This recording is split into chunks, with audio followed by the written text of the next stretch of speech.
Vanakkam, welcome to Anukraha Study Circle. Today we are going to learn about the Finance Commission of India. Introduction.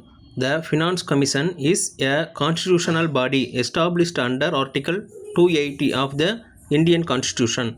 Its primary objective is to ensure equitable distribution of financial resources between the Union and the states. Composition consists of a chairperson and 4 members appointed by the President of India. Members are chosen from fields such as economics, finance, law, and public administration. Tenure constituted generally once every 5 years.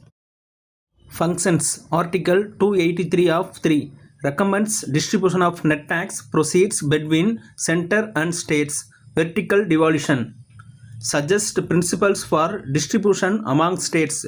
Horizontal devolution recommends grants in aid to states. Article 275 suggests measure to strengthen finance of panchayats and municipalities. Deals with other financial matters referred by the President. Current update. Value addition.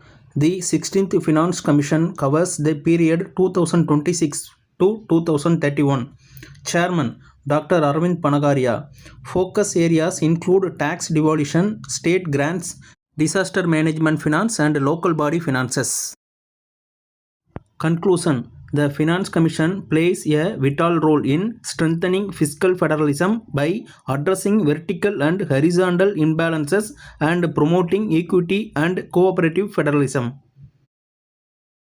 Online value additions. The Finance Commission is the balancing wheel of fiscal federalism in India. Its recommendations form the backbone of center-state financial relations.